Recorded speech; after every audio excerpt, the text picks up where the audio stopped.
तो article A N और the. A N को कल कुछ बताया गया था। ए एन में क्या बातें हुई थी कि ए जो होता है वो, पहले तो ये जानो कि ये इंडिफिनिट आर्टिकल है। ए और एन क्या है? इंडिफिनिट आर्टिकल है। इंडिफिनिट आर्टिकल यानी जो संख्या को निश्चित नहीं करते, अनिश्चित आर्टिकल जो होते हैं उन्हीं को इंडिफिनिट कहते हैं। शब्दों से परिभाषित कर लोगे, आधा रूल आपका क्लियर हो जाता है यदि आपको शब्द की परिभाषा सही से पता हो जाए। तो पहले तो इंडिफिनिट आर्टिकल है। इंडिफिनिट यानी ये संख्या निश्चित नहीं करता है, ये तय होना चाहिए। दूसरा, काउंटेबल नाउन के पहले लगेगा, अनकाउंटेबल नाउन के पहले नहीं लगेगा। और उसके बाद इसका यूज करते समय सावधानी ये बरतनी है कि जब कॉन्सोनेंट साउंड से कोई काउंटेबल नाउन होगा तो उसके पहले ए का प्रयोग, और वावेल साउंड से यदि कोई वर्ड होगा तो उसके पहले एन का प्रयोग करेंगे। साउंड पर ध्यान देना है। जैसे कुछ एग्जाम्पल बताए गए कि यूनिवर्सिटी, यूजफुल, अटेंसिल्स ना, ये सब, या इसके पहले ए का प्रयोग करते हैं, और एच जिसका होता है पहला लेटर और उसका उच्चारण साइलेंट हो जाता हो तो उसको हम एन का प्रयोग करते हैं। जैसे एयर आया, ऑनेस्ट आया था ना, आवर आया, तो ये सब जो है इनके पहले एन का प्रयोग किया गया था। अब इसका और कोई यूज क्या होता है? तो इसके कुछ अलग यूजेज हैं, यानी ए का पर्टिकुलर यूज क्या हो सकता है, विशेष नियम क्या हो सकता है, जो हम पढ़े हैं उससे हट के प्रयोग क्या होता है। तो वो यूज ये है कि कुछ शब्दों के साथ ये प्रयोग किए ही जाते हैं। कुछ शब्द ऐसे हैं जिनके साथ इनका प्रयोग करना है। जैसे इसमें रूल देखो तो ये है ना, ए का प्रयोग सबसे पहले इसमें आया कि एक वचन में जातिवाचक संज्ञा से पहले वन का भाव प्रकट करता है, ये ए इक्वल टू वन के अर्थ में दे रहा है। दूसरा दिया यहां पर कि एक वचन में जातिवाचक संज्ञा के पूर्व एनी का भाव प्रकट करने के लिए ए का प्रयोग देता है। ये सब तो क्लियर हो चुका है। जातिवाचक एक वचन में जातिवाचक जैसे इसमें दिया है ए किंग, किंग माने राजा, ये क्या है? जातिवाचक। जातिवाचक शब्द हुआ ना, कॉमन नाउन हुआ कि नहीं हुआ? तो इसके पहले ए का प्रयोग एनी, यानी देयर वाज ए किंग, यानी ये क्या है कि कोई एक राजा था। तो जातिवाचक संज्ञा के पहले ए का प्रयोग करके वो एनी यानी कोई का सेंस देता है। जैसे हम कहते हैं कि किसी जंगल में एक शेर रहता था ना, a lion lived in a forest, आया ना। तो ये जातिवाचक संज्ञा के पहले ए का प्रयोग करके क्या बता रहा है? कोई के अर्थ में, यानी कोई रहता था, एक रहता था। इसी तरह से ए का प्रयोग सेम के अर्थ में प्रयोग होता है, सेम यानी समान। जैसे इसमें मुहावरे के रूप में आया birds of a feather flock together. जब एक व्यक्तिवाचक संज्ञा प्रॉपर नाउन का प्रयोग एक जातिवाचक संज्ञा के रूप में किया जाए तो उसके पहले ए का प्रयोग होता है। जैसे ही इज ए साइलॉक, इसको हमने समझाया था। जैसे ये एक सेंटेंस है, he is a Psylocke. Psylocke क्या है? एक नाम है। ये क्या है? साइलॉक क्या है? एक नाम है। और ये नाम जब किसी व्यक्ति का हो गया तो कौन सा नाउन? Proper noun. लेकिन प्रॉपर नाउन के पहले ए लग गया हो तो इसका मतलब वो हो गया कॉमन नाउन। बात समझो, यानी प्रॉपर नाउन के पहले ए लग गया, इसका मतलब वो क्या हो गया? Common noun. यानी अब ये साइलॉक कोई आदमी नहीं है, साइलॉक एक जाति हो गई, वो जाति में कन्वर्ट कर दिया गया। जैसे साइलॉक कौन है? तो साइलॉक एक कैरेक्टर था, विलियम शेक्सपियर के नाटक का नाम था कॉमेडी। इसके पहले पढ़ते थे भाई, कॉमेडी थी, उसका नाम था द मर्चेंट ऑफ वेनिस। क्या नाम था? The merchant of Venice. The merchant of Venice एक ड्रामा है शेक्सपियर का, जिसमें उन्होंने ये दर्शाया है कि एक साइलॉक नाम का कैरेक्टर है, पात्र है, जो लोगों को रुपए उधार देता है और उनसे उसके बदले में ऊंची रकम पर ब्याज लेता है, और ब्याज के नाम पर इतना ब्याज लेता है और स्ट्रिक्ट है कि वो छोड़ता नहीं है। वो एक क्रूएल व्यक्ति है। क्रूएल, उसकी क्रूएलिटी को दर्शाने के लिए उन्होंने एक प्रसंग दिया है कि एंटोनियो नाम का एक व्यक्ति जब उससे कुछ रुपए उधार ले लेता है तो वो एक शर्त बॉन्ड भरवाता है कि मैं पैसे तो उधार दूंगा तुमको, लेकिन बॉन्ड पर उसने लिखा कि यदि तुम मेरा निश्चित समय पर पैसे वापस नहीं करोगे तो मैं तुम्हारे शरीर का 1 पाउंड मांस, तुम्हारे हृदय का 1 पाउंड मांस काट लूंगा। इस शर्त पर उसने उसे 3000 रुपये ब्याज पर देता है। अंत में 3 महीने के लिए पैसे दिया था। 3 महीने में जब एंटोनियो पैसे वापस नहीं कर पाता तो वो उसके विरुद्ध मुकदमा करता है, और मुकदमा करता है तो मुकदमे में वो कहता है कि ये मेरा पैसा समय पर वापस नहीं कर पाया, इसलिए बॉन्ड की शर्त के मुताबिक मुझे इसके हृदय का 1 पाउंड मांस चाहिए।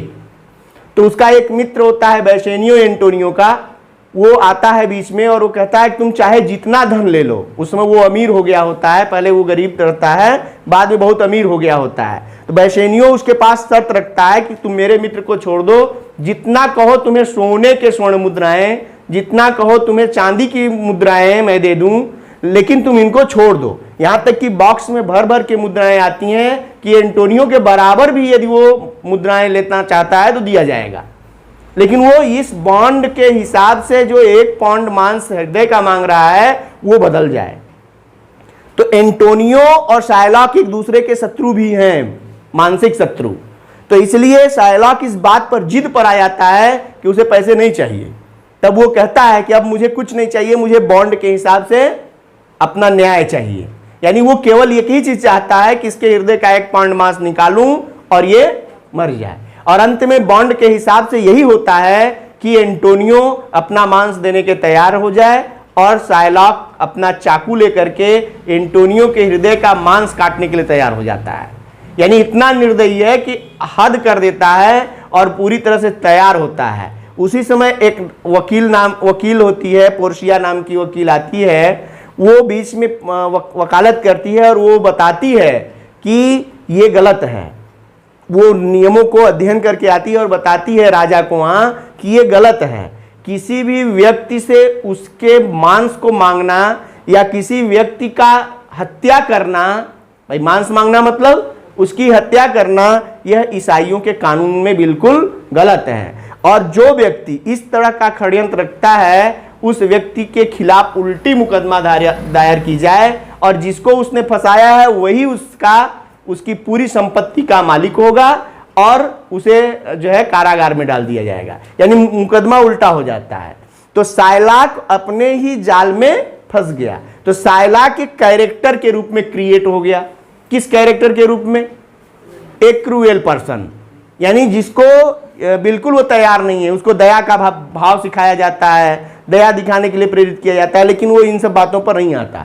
इसका मतलब अब इतनी बात आपको समझ में आएगी तो शाइलॉक समझ में आएगा कि शाइलॉक कौन है। तो शाइलॉक एक कैरेक्टर के रूप में डेवलप हुआ, उसका चरित्र डेवलप हो गया कि वो एक निर्दयी व्यक्ति था, मनी लेंडर था, एक क्रूएल मनी लेंडर। तो क्रूएल मनी लेंडर जिसका नाम शाइलॉक है, शाइलॉक नाम है तो प्रॉपर नाउन है, लेकिन अब शाइलॉक को चरित्र के नाम से जानेंगे तो हम शाइलॉक का मतलब क्या मानेंगे कि एक निर्दयी व्यक्ति। यानी यहां कहने का मतलब किसी दूसरे आदमी को संज्ञा उपाधि या उसको रूपक बनाया गया, मेटाफर बनाया गया कि ही इज ए शाइलॉक, वह एक शाइलॉक है। शाइलॉक है मतलब एक निर्दयी व्यक्ति है। अब ये ए यहां इंपॉर्टेंट क्यों है? क्योंकि चूंकि जितने भी प्रॉपर नाउन होंगे उनके पहले आर्टिकल नहीं आता। पहले आप ये दिमाग में रखो कि प्रॉपर नाउन के पहले कभी आर्टिकल नहीं आता, लेकिन जब प्रॉपर नाउन के पहले आर्टिकल आया हो तो आपको अर्थ लगाना होगा कि ये प्रॉपर नाउन नहीं है, ये कॉमन नाउन है। बात समझ आ रही कि नहीं आ रही है? यानी तब उसके चरित्र की बात हो रही है। इसका मतलब आप ये नहीं कहेंगे कि वह एक शाइलॉक है। इसका अर्थ क्या बताएंगे आप? कि वह एक निर्दयी व्यक्ति है। ए का प्रयोग प्रति के अर्थ में। प्रति क्या है? प्रति यानी पर। जैसे हम कहते हैं ना 10 रुपए प्रति किलो, कोई सामान आलू 10 रुपए प्रति किलो में बिक रहा है, ऐसा कहना हो कि आलू 10 रुपए प्रति किलो में बिक रहा है, means potato is being sold 20 rupees या 10 रुपीज ए किलो, पर नहीं ए किलो, 20 रुपीज ए किलो या 10 रुपीज ए किलो। तो ए का मतलब क्या निकल गया? प्रति। यानी अब ये प्रति के अर्थ में आप ए लगा देंगे। बात समझ आ रही कि नहीं आ रही है? उसी तरह से ए का प्रयोग और क्या है, तो अब देखो ये स्पेशल यूज हुआ, इसमें गलती कहाँ होती है, यही होती है कि ए का मतलब कुछ ऐसे फ्रेजेस हैं, कुछ ऐसे इडियम्स हैं जिसमें इनका प्रयोग होता ही है। अब इनको आपको क्या करना पड़ेगा, यहीं पर थोड़ा ध्यान देना होगा कि ऐसे कौन से वर्ड्स और फ्रेजेस हैं जिसमें ए का प्रयोग होता है। जैसे इडियम्स एंड फ्रेजेस जब आप पढ़ते हैं ना, तो इडियम्स एंड फ्रेजेस में भी बहुत सारे ऐसे इडियम्स हैं जिसमें ए बीच में आता है। अब इडियम को इसीलिए जब आप पढ़ेंगे उसको तो उसमें ढेर सारे शब्द आएंगे, तो उनको आप देखेंगे तो समझ में आएगा कि नहीं। यहां जैसे एट ए लार्ज स्केल आता है कि नहीं, आया है कि नहीं उसमें फ्रेज में। अब ये ए क्या है, ये ए वहां यूज होने वाला एक वर्ड है जो होता ही है। जैसे अभी make a noise, have a PT, बात समझ आ रही नहीं, दया दिखाओ, दया दिखाने के लिए क्या लगता है, हैव ए पीटी। और क्या, जैसे शोर मचाना तो मेक ए नॉइस। अब ये क्या है, ये फ्रेजेस हैं जिसमें ए आता ही है। जैसे यहां देखो दिया है a noise, a pity, a nonsense. What a nonsense it is, वह नॉनसेंस है यार, नॉनसेंस माने मूर्खता। What a nonsense it is, a bad cold, ठीक है, ए हेडक। अब देखो यहाँ ए हेडक, हेडक यानी सिर दर्द। अब आप कहते हैं कि मेरे सिर में दर्द है, आप कहेंगे कि सिर दर्द, यहाँ एक तो आया नहीं, लेकिन हेडक के पहले ए लगाना है, यानी आई हैव ए हेडक। अब ये कहना पड़ेगा आई हैव ए हेडक। आप बोलचाल की भाषा में कहे आई हैव हेडक, तो सेंटेंस बोलचाल की भाषा में तो चलेगा, लेकिन यदि आपने लिखा तो गलत है, क्योंकि ग्रामेटिकल मिस्टेक हो गई, क्योंकि हेडक के पहले ए लगाना है। टेम्परेचर, टेम्परेचर के भी पहले, ठीक है। अब कोई उदाहरण, अब देखो इसमें नेक्स्ट देखो यहां दिया है ऑल ऑफ ए सडन। अब देखो ये एक फ्रेज है, ऑल ऑफ ए सडन, तो ऑल ऑफ सडन नहीं कहेंगे। हो सकता है आपके दिमाग में ये आ सकता है कि ऑल ऑफ सडन माने अचानक, नहीं, ऑल ऑफ ए सडन, यानी ए क्या है, वो महत्वपूर्ण वर्ड हो गया वो, अब उसको लगाना जरूरी है आर्टिकल के रूप में ए। बात समझ में आ रही कि नहीं आ रही है? ऑन ए लार्ज स्केल, एक बड़ी माप, एक बड़े व्यापक स्तर पे जब कोई बात होती है तो उसको क्या कहते हैं, वही है ऑन ए लार्ज स्केल। या टू बी इन ए हरी, देखो इन ए हरी बड़ा पॉपुलर वर्ड है ये सब, जिसे हम कभी जल्दी में कोई काम करते हैं तो टू बी इन ए हरी, हरी का प्रयोग करते हैं तो उसके पहले आर्टिकल लेना है, टू बी इन ए हरी यानी जल्दी में, आई एम इन ए हरी। अब वो ए क्या है, हरी के पहले, उसका कोई शाब्दिक अर्थ नहीं निकल रहा, लेकिन ए का प्रयोग वहां कंपलसरी है। वही कहा in a rage, to be in a rage, rage माने गुस्सा में होना, रेज माने गुस्सा, तो जब भी गुस्सा में होने की बात हुई तो वहां भी ए का प्रयोग, अब वो स्पेशल यूज हो गया। तो ए और एन इसी टाइप के वर्ड्स हैं जिनका प्रयोग करते समय हमें ये सावधानी बरतनी चाहिए कि पहले तो इनका कॉन्सोनेंट और वावेल साउंड के से रिलेशन है, फिर उसके बाद इनका संबंध कुछ विशेष शब्दों के साथ है और कुछ विशेष अर्थ में है। 3-4 चीजें क्लियर हो रही हैं। पूरा का पूरा चैप्टर आप दिमाग में तभी रख पाएंगे जब आप इनको 4 भाग में कन्वर्ट करेंगे या इनको 4 भागों में बांट कर देखेंगे कि पहला तो ये वावेल और कॉन्सोनेंट के रूप में प्रयोग हो रहे हैं या उनके साथ उनके अनुसार प्रयोग हो रहे हैं। दूसरा, ये वावेल और कॉन्सोनेंट के अनुसार हट करके ये कुछ शब्दों के साथ पर्टिकुलर वर्ड के रूप में प्रयोग हो रहे हैं। दूसरा, कुछ विशेष अर्थ में जैसे पर के लिए, सेम के लिए प्रयोग हो रहे हैं, हो रहा है ना। और कुछ फ्रेजेस में हैं जो बीच में आते हैं, वो कौन से फ्रेजेस हैं उनको दिमाग में रखिए कि have a pity, make a noise, all of a sudden, on a large scale, to be in a hurry, to be in a rage. अब देखो ये मुहावरे जो है, अब इस तरह के वर्ड्स आप अपने दिमाग में रखिए। हाँ, वो वहां तो एक आता भी है, वो एक गीत गा रहा है, नहीं आया तो भी ए का प्रयोग करते हैं। जैसे हम ये कहें, अब इसको क्लियर करो कि वह एक लड़का है, तो क्या आप ए लगाएंगे? हाँ लगाएंगे। और हम कह दिए कि वह लड़का है, तब क्या आप ए नहीं लगाएंगे? तब भी लगाएंगे, क्योंकि वहां पर अब शाब्दिक नहीं है। अब क्या है वो, boy is a countable noun, और काउंटेबल नाउन के पहले हमारा आर्टिकल आएगा, और आएगा तो अब वो हमको तय करना पड़ेगा कि ये जो है ए के अर्थ में कि एन, साउंड क्रिएट करना है, साउंड से पता चलेगा कि ए आए अथवा एन आए।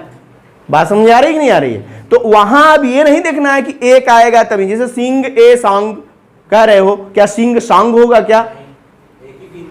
नहीं, कोई एक गीत, गीतों की संख्या हो सकती है ना, या आप सिंग द सॉन्ग कर दीजिए, क्योंकि गीत भाई वो हो सकता है द मीन्स पर्टिकुलर एक ही गीत गा रहा हो, तो द मीन्स उसकी सॉन्ग की संख्या निश्चित हो गई। और ए सॉन्ग का मतलब हुआ कि बहुत सारे गीत हैं, उसमें से एक खो गीत इसने गाया, तो ए सॉन्ग का प्रयोग करना, यानी सॉन्ग को हमने काउंटेबल नाउन में लिया और काउंटेबल नाउन के पहले ए लगा दिया, उसका मतलब कोई एक होता ही है, वो लगाना हमें आवश्यक है। ऐसा नहीं है कि एक लिखा है तभी लगाएंगे, नहीं लिखा है तो नहीं लगाएंगे। बात समझ में आई? चलें द की ओर। देखो हाँ, ए एन क्लियर हुआ ना? तो अब आइए हम देखें इसको कि द क्या है। ये भी अपने आप में विशेष वर्ड है। इसमें तीन चीजें आपको देखनी पड़ेंगी। जैसे इसमें द का पहले तो प्रयोग कहां कहां होता है, करना है, फिर उसके बाद कह रहा है ओमिशन कहां है, ओमिशन माने नहीं लगता है, हटाना है, निषेध है, यानी उसको नहीं लगाना है। और तीसरा रूल देखोगे तो इसमें दिया है रिपीटेशन ऑफ द आर्टिकल, यानी आर्टिकल की रिपीटेशन कहां होती है, दो बार आना या बार बार आना, रिपीट करना, रिपीट होना। तो तीन तरह के नियम इसमें आपको दिमाग में रखने हैं। द की बात जब भी होगी तो द में आप तीन चीजें दिमाग में रखेंगे कि द कहां प्रयोग होता है, पहली point, some important rules related to the, यानी द कहां प्रयोग करना है, और दूसरा ये कि कहां द बिल्कुल प्रयोग नहीं करना है, ओमिशन है, और कहां द की रिपीटेशन होती है, आर्टिकल की रिपीटेशन होती है। 3 पॉइंट पर इसको हम देखेंगे। पहले द यूज होता कहां कहां है, चर्चा करें कि यहीं ये द ये होता लगाना लगता कहां कहां है, और हमको इस बात को ध्यान देना चाहिए कि यहां द लगना आवश्यक है। तो पहला रूल अब इसको देखेंगे तो इसमें देखो यहां दिया है कि किसी उस समय द का प्रयोग उस समय होता है जब किसी खास पर्टिकुलर व्यक्ति या वस्तु या जिसका उल्लेख हो चुका हो, जिससे वक्ता परिचित हो, उसके बारे में यदि बात हो रही हो तो द का प्रयोग होता है। हम रूल पढ़ के समझा रहे हैं इसलिए ताकि आपका कॉन्सेप्ट किताब पर भी रहे। द का सबसे पहला रूल यह है कि जब किसी वस्तु के बारे में आप पहले से परिचित हैं और उसके बारे में यदि आप बात कर रहे हैं, यानी सामने वाला किसी चीज से परिचित है और आप उसके बारे में बता रहे हैं, तो उस पर्टिकुलर शब्द के पहले द लगाना चाहिए। जैसे वो वास्तव में शब्द कौन सा होता है जानते हो, जिसको हम ये कह सकते हैं कि एडजेक्टिव क्लॉज का जो एंटीसीडेंट होता है, एंटीसीडेंट होता है ना, एंटीसीडेंट यदि कोई नाउन होता है तो उसके पहले द जरूर लगता है। क्यों लगता है? क्योंकि वो एंटीसीडेंट बनने वाला जो शब्द होता है वो ऑलरेडी जो है फेमिलियर होता है। वो जैसे यह वही लड़का है जिसने मेरी कलम चुराई थी, तो ये या यह लड़का, केवल इतना भी लिख दिया जाए कि यह लड़का है जिसने मेरी कलम चुराई थी, तो यह लड़का है जो आया, वर्ड आया, वो क्या है, वो कोई एक पर्टिकुलर नाउन है जिससे पहले से वो कोई व्यक्ति परिचित है, जिसने मेरी कलम चुराई। तो इसका मतलब हो गया कि वो परिचित व्यक्ति या वो परिचित शब्द के पहले हमें द लगाना जरूरी है। यानी it is the boy who stole my pen, यानी ये वही लगा हो चाहे ना लगा हो, लेकिन अब बॉय के पहले द क्यों लग रहा है? क्योंकि वह लड़का ऐसा है जिससे वो पहले से परिचित है। बात समझ में आ रही है? दूसरा पॉइंट देखिए, द पर्वत श्रेणियों, नदी, नहर, सागर, महासागर, खाड़ी, रेगिस्तान, द्वीप समूह, प्रसिद्ध इमारतों के नाम से पहले ढेर सारे शब्द आ गए इसमें। यानी जितने भी ये इस टाइप के नाम हैं जिसमें द्वीप आ गया, नदी, नहर, सागर, महासागर, द्वीप आए ना, इन सब के पहले खाड़ी के नाम, ठीक है, इन सब के पहले हमें द जरूर लगाना चाहिए। हाँ, बंगाल की खाड़ी, पर्शियन गल्फ आया था ना, पर्शियन की खाड़ी। अब ये सब आपको जानना चाहिए कि सागर कौन, महासागर कौन, द्वीप कौन, महाद्वीप कौन, तो ये सब नाम यदि आएंगे तो इनके पहले द जरूर लगाना चाहिए। हाँ, यस। अरे जैसे हम पढ़ रहे हैं द हिमालयस, पर्वत का नाम द हिमालयाज। अब देखो द गंगा नदी का नाम, हाँ, यस। The Suez canal. अब एक एक नाम दे रहा है, नदी में एक नाम दे दिया गंगा, पर्वत के नाम में द हिमालय दे दिया, है ना। स्वेज कैनल यानी स्वेज नहर है, उसके पहले द लगा दिया। रेड सी, लाल सागर, उसके पहले द लगा दिया, लाल सागर, काला सागर, ब्लैक सी, है ना। तो हिंद महासागर, प्रशांत महासागर, है कि नहीं है। पैसिफिक, जैसे इंडियन ओशन, पैसिफिक ओशन, है ना। तो इन सब के पहले क्या लगेगा, द का प्रयोग हो गया। या द पर्शियन गल्फ, खाड़ी का नाम हो गया, पर्शियन की खाड़ी। The Suez desert, sorry Sahara desert, the Sahara desert, Sahara desert, Sahara रेगिस्तान, हाँ रेगिस्तान के नाम है ना, रेगिस्तान भी अलग अलग हैं, तो रेगिस्तान में एक रेगिस्तान नाम दिया है सहारा डिजर्ट। उसके पहले द वेस्टर्न डीज टापू है, उसके पहले द का प्रयोग। ताजमहल प्रसिद्ध इमारत है,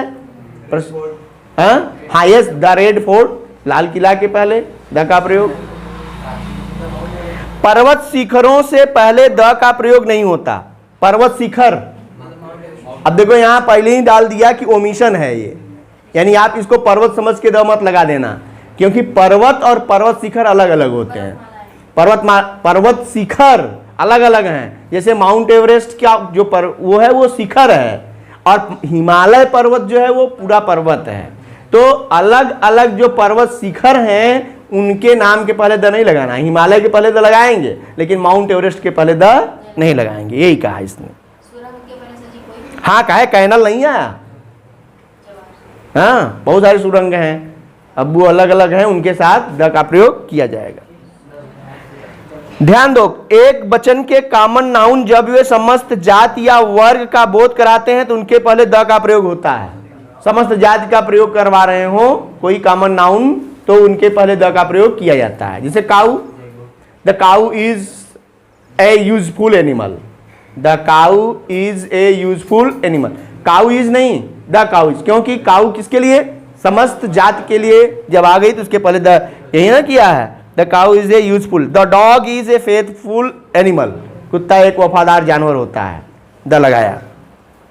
धार्मिक पुस्तकों के नाम के पहले द लगता है, धार्मिक पुस्तक, yes, the Ramcharitmanas, the Ramayana, the Gita, the Bible, Bible ईसाइयों का प्रसिद्ध ग्रंथ, द कुरान मुसलमानों का पवित्र ग्रंथ, ठीक है, इन सब के पहले द का प्रयोग किया जाएगा।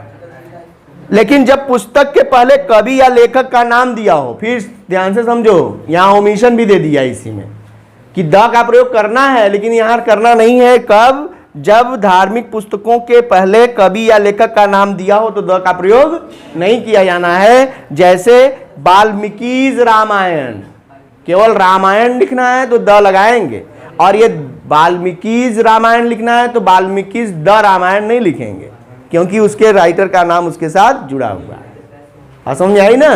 अब देखो यहीं पर कंफ्यूजन है, गलतियां यही होंगी कि रामायण के पहले द लगाना ये आप जानते हैं, और वाल्मीकि's रामायण लिखकर आ गया तो द रामायण के पहले द लगा देंगे, ऐसा नहीं है। जब राइटर का नाम आ गया तो नहीं लगाएंगे, ये बात भी दिमाग में रखनी है। यदि दिशा के पहले कोई प्रीपोजिशन हो तो द का प्रयोग होता है, अन्यथा नहीं। दिशा, दिशाएं ईस्ट, वेस्ट, नॉर्थ, साउथ, ठीक है, हमारी 10 दिशाएं तो होती हैं, लेकिन यहाँ हमारे साथ 4 दिशाएं हैं, तो 4 दिशाओं के पहले द का प्रयोग कब होता है, जब प्रीपोजिशन दिया हो, जैसे इन द ईस्ट, और केवल ईस्ट है तब द नहीं लगेगा, ये शर्त दे दिया कि तब लगाएंगे जब कोई प्रीपोजिशन दिया हो। जैसे he is coming from the south, और यहां आगे लिख रहा है माई हाउस फेसेस ईस्ट, मेरे घर का चेहरा ईस्ट की तरफ है,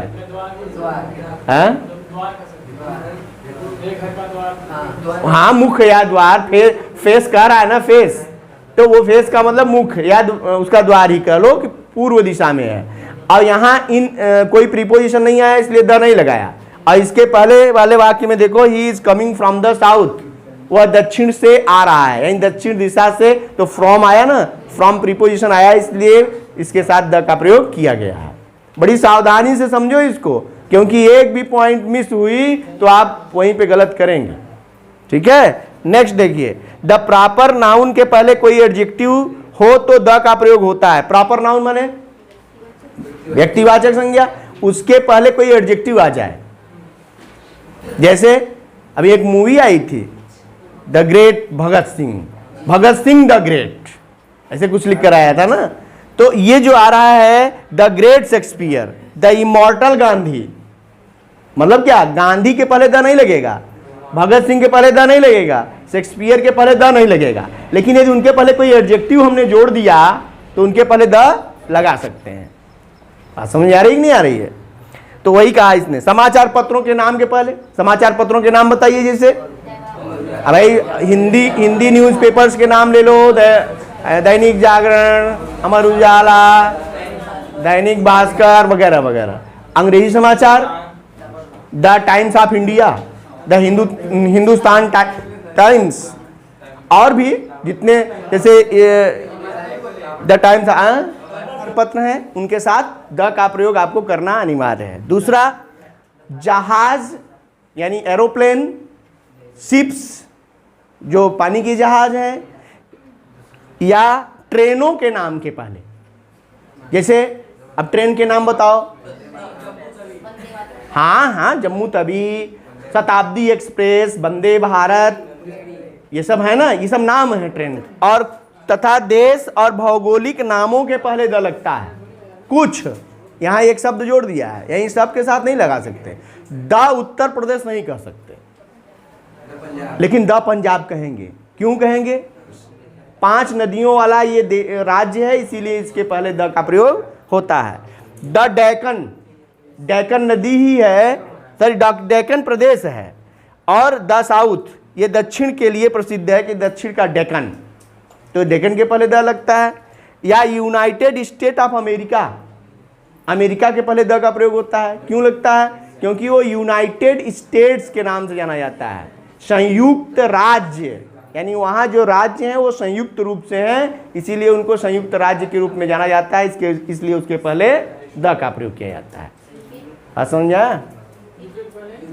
यूनाइटेड किंगडम के पहले द से पहले जो केवल एक ही होती हैं, यानी इस ब्रह्मांड में या इस पृथ्वी पर एक ही पाई जाने वाली जो भी चीज़ें हैं उनको, उनके पहले द, जैसे पृथ्वी, the earth, the sun, the moon, ठीक है, द स्काई, द इक्वेटर, भूमध्य रेखा। समझ आ रही? ये सब एक हैं, इसलिए इनके साथ द का प्रयोग किया जाएगा। हाँ, अब तो सबके पहले द हो ही गया, वो एक है तो द लगेगा ही, वो हिंट हो गया ना। चलिए नेक्स्ट, एडजेक्टिव के पहले द का प्रयोग होता है तो उस एडजेक्टिव के बाद कोई नाउन नहीं लगाया जाता, क्योंकि एडजेक्टिव नाउन ऑफ मल्टीट्यूड, समूहवाचक संज्ञा का काम करता है, विशेषण का नहीं। है आपको पता है कि किसी भी एडजेक्टिव के पहले, जैसे पुअर, पुअर के पहले द लगा देते हैं तो ये क्या हो गया? ये नाउन हो जाता है और प्लूरल नंबर का नाउन होता है। पुअर एडजेक्टिव है, इसके पहले द, इसी को कहा है उसने, किसी एडजेक्टिव के पहले द का जब प्रयोग होता है तो वो क्या बन जाता है? वो नाउन बन जाता है, और वो उसके बाद कोई अलग से नाउन लगाने की जरूरत नहीं है। जैसे हम केवल लिखें पुअर पीपल, पुअर पीपल। अब ये देखो, ये पुअर क्या है? एडजेक्टिव, पीपल क्या है? नाउन, एडजेक्टिव और नाउन है। लेकिन जैसे ही हम इसको हटा देंगे और यहां द लगा देंगे तो इसका मतलब यही निकलेगा, लेकिन अब ये क्या हो गया? नाउन।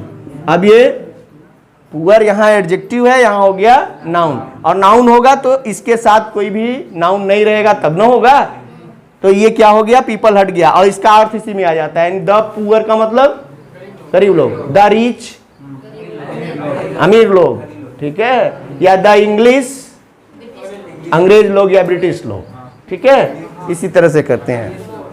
हाँ, नेक्स्ट देखिए, सुपरलेटिव डिग्री के पहले, देखो जब ग्रामर पढ़ रहे थे तो उसमें बात हुई थी, जब भी सुपरलेटिव डिग्री आता है तो उसके पहले क्या लगता है? द लगता है, उसके पहले द लगाना आवश्यक है। सुपरलेटिव डिग्री और एडजेक्टिव क्लास में एंटीसीडेंट के पहले यदि कोई नाउन है तो उसके पहले द, काउंटेबल नाउन के पहले द का प्रयोग जरूर करना चाहिए, ठीक है। ये 2 रूल तो विशेष याद रखो, क्योंकि इससे रिलेटेड देखो एग्जामिनेशन में क्वेश्चन जो बनता है वो किस टाइप का बनता है उसका भी आइडिया दे दें तुमको। तो एग्जामिनेशन में क्वेश्चन वही बनता है जो हर जगह रहता है, पहले जानो, क्योंकि यहाँ बच्चों का परीक्षण हो रहा है। यहाँ कॉम्पिटिटिव एग्जाम में जाओगे तब तो वो क्वेश्चन होता है जो अपवाद रहता है, लेकिन आपके परीक्षा में आपके हिसाब से क्वेश्चन बनता है जो हर जगह प्रयोग होता है, वही वाला दे देगा।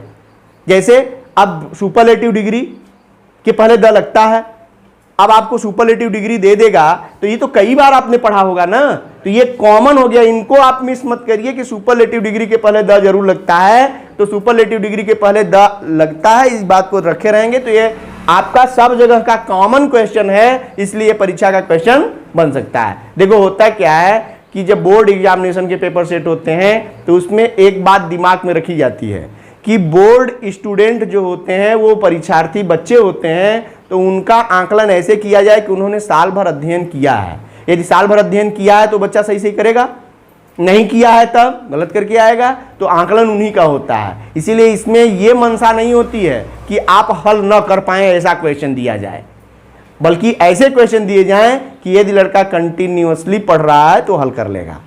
इतना टफ पेपर सेट नहीं किए जाते। पहले होता था, हम लोगों के समय में ऐसे होता था कि सबसे कठिन वाला शब्द वाक्य या सबसे कठिन वाला क्वेश्चन वो ढूंढ के परीक्षा में ही आएगा, उसी के चक्कर में पड़े रहे हम लोग कि वाला परीक्षा में आएगा। और कभी कभी क्या होता था, उसमें केवल दो क्वालिटी होती थी, या तो सबसे सरल वाला या सबसे कठिन वाला, क्योंकि जो लड़का कठिन वाले के चक्कर में पड़ेगा वो कठिन पढ़ने के चक्कर में सरल वाले को मिस कर देता है, और जो लड़का सरल वाले को पढ़ रहा है वो कठिन वाले को मिस कर देता है। तो बच्चों को गफलत में डालने के लिए इस तरह की ट्रिक अपनाई जाती थी तब जब हम लोग पढ़ते थे, या तब जब पेपर वगैरह सेट होते थे, तो उस समय की कंडीशन ऐसी ही थी कि वो सरल और कठिन दो टाइप के ही क्वेश्चन सेलेक्ट किए जाते थे। अब कौन से सेलेक्ट किए जाते हैं? जो कंटिन्यू यूज हो रहे हो, ताकि कंटिन्यू स्टडी करने वाला विद्यार्थी ट्रेस आउट किया जाए। बात समझ आ रही कि नहीं आ रही है? तो ये मंशा है, इसलिए आप उन शब्दों को जरूर और उन नियमों को जरूर ध्यान में रखिए जो नियम दोबारा और तिबारा आ रहा है। कंपैरेटिव डिग्री में एडवर्ब की भांति प्रयोग होने पर द का प्रयोग होता है। देखो ये एकदम हट के रूल है जिसमें आप थोड़ा फंस सकते हैं, लेकिन ये कॉन्सेप्ट क्लियर कर लो, अभी क्लियर हो जाएगा। कंपैरेटिव डिग्री के पहले द नहीं लगता। क्या पॉइंट ये है कि कंपैरेटिव डिग्री के पहले द नहीं लगता, लेकिन जब कंपैरेटिव डिग्री का प्रयोग एडवर्ब की भांति किया जाए तो वहां पर द का प्रयोग होगा। जैसे कब कंपैरेटिव डिग्री में एडवर्ब की भांति प्रयोग होता है? तो कभी कभी देखोगे आप सेंटेंसेज आते हैं the sooner, the better,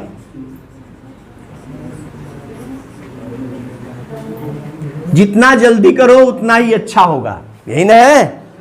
the sooner the better मतलब जितना जल्दी उतना अच्छा, ये सेंटेंस हो गया। अब ये सूनर क्या है? एडजेक्टिव है, कंपैरेटिव डिग्री है, और बेटर क्या है? कंपैरेटिव डिग्री है, लेकिन इनके पहले द लग गया। द लगता नहीं है लेकिन यहां लग गया। क्यों लग गया? क्योंकि ये एडवर्ब की भांति है। एडवर्ब का मतलब किसी वाक्य में वर्ब की विशेषता बताने का ये काम करते हैं। जैसे अगला भी सेंटेंस देखो, इसमें the sooner it is done, वाक्य देखो इसको कंप्लीट कर रहा है। The sooner it is done, यानी जितना जल्दी ये करोगे उतना ही अच्छा ये होगा। इसका मतलब क्या है? किसी कार्य को करने के लिए द सूनर और द बेटर का प्रयोग हो रहा है, तो वर्ब की विशेषता हुई कि नहीं हुई? तो अब वर्ब की विशेषता हुई तो ये क्या हो गया? एडवर्ब। तो कंपैरेटिव डिग्री जब भी एडवर्ब की भांति होता है तो स्पेशली ये वाक्य में पहले रहता है, ये ध्यान देना है। तो इसलिए जब ये वाक्य में पहले होगा तो इसके पहले द लगाना चाहिए। जैसे अगला एक सेंटेंस और है, the higher you go the cooler you feel, जितना ऊपर आप जाते हैं उतना ठंडा आप महसूस करते हैं। द हाइयर द कूलर, यानी जितना ऊंचा उतना ठंडा। तो द हायर, हाइयर के पहले द लग गया और कूलर के पहले द। क्यों? क्योंकि ये सब एडवर्ब की भांति वाक्य में पहले प्रयोग किए गए हैं। तो कंपैरेटिव डिग्री जब एडवर्ब की भांति होगा तो उसके पहले द प्रयोग किया जाएगा। देशों के नाम, अच्छा, ऐसे प्रॉपर नाउन के पहले जिनका प्रयोग कॉमन नाउन की भांति हो द का प्रयोग करते हैं। कॉमन नाउन की भांति, ऊपर भी बात आया था, जैसे वहां साइलॉक आया था ना, ही इज ए साइलॉक। अब यहां क्या हो गया? यहां देखो, जब किसी को हम कॉमन नाउन की भांति प्रयोग करें, जैसे Kalidas is the Shakespeare of India, Kalidas के पहले द नहीं लगा, शेक्सपियर के पहले द लगा। क्यों लगा? क्योंकि फिर अब वही बात हो गई। शेक्सपियर कौन थे? एक नाटककार थे। कालिदास कौन? नाटककार। दोनों की तुलना हो गई। अब शेक्सपियर की तुलना नहीं हो रही है, एक नाटककार की तुलना हो रही है। समझो, Kalidas is the Shakespeare of India, यानी कालिदास भारत के शेक्सपियर हैं, शेक्सपियर नहीं है। शेक्सपियर जैसा एक नाटककार है। जैसे शेक्सपियर अंग्रेजी साहित्य का महान नाटककार है, वैसे कालिदास संस्कृत साहित्य के महान नाटककार है। आप समझ आएगी नहीं है? तो यहां शेक्सपियर क्या है? अब शेक्सपियर क्या है? Proper noun. लेकिन शेक्सपियर जब हो गया कॉमन नाउन, अब शेक्सपियर एक जाति में कन्वर्ट हो गया, तो शेक्सपियर के पहले क्या लगा दिया? The. Kashmir is the Switzerland of India. Kashmir Bharat का स्विट्जरलैंड है। स्विट्जरलैंड यानी एक सुंदर देश, तो सुंदरता में माना जाने वाला स्विट्जरलैंड, और कश्मीर क्या है? वो भारत का स्विट्जरलैंड है। यानी भारत का सबसे सुंदर प्लेस कौन सा? भाई उसी के लिए ने कहा कि पृथ्वी पर यदि कहीं स्वर्ग है तो कहां है? नेक्स्ट, देशों के नाम से पूर्व द का प्रयोग होने से वहां के व्यक्तियों का प्रयोग होता है। जैसे द किसी भी देश के नाम के पहले द लगा दीजिए तो क्या होगा? वहां के लोगों की बात होगी। जैसे French, the French, the Chinese, है कि नहीं? तो वो क्या हो गया? वहां के लोगों के बारे में आ जाएगा। इसीलिए देशों के नाम के पहले द इंग्लिश, अंग्रेज लोग, द फ्रेंच यानी फ्रांसीसी लोग, द ग्रीक यानी यूनानी लोग। बात समझ में आ रही है? हाँ, द रशियन, रशियन, चाइनीज, और क्या, रूस के रहने वालों को रशियन कहते हैं। ठीक है, रशिया। आल और बोथ, यहां देखो पर्टिकुलर वर्ड आ गए। अब इनको याद करना जरूरी है कि आल और बोथ आते हैं तो इनके साथ द का प्रयोग होता है। जैसे all the main came, both the friends were here, यानी बोथ आए तो उसके साथ वाले नाउन के पहले द, और आल आए तो उसके साथ वाले नाउन के पहले द का प्रयोग। कुछ ऐतिहासिक घटनाओं से पहले द का प्रयोग होता है, जैसे the French revolution, the second world war, the independence day. या किसी सर नेम के साथ द लगा दो तो उसे परिवार का बोध हो जाता है। देखो बड़ा अच्छा टॉपिक है ये। किसी सर नेम के साथ द लगा दो तो वो क्या हो जाता है? उस पूरे परिवार की बात हो जाती है। जैसे कहते हैं द मिश्राज,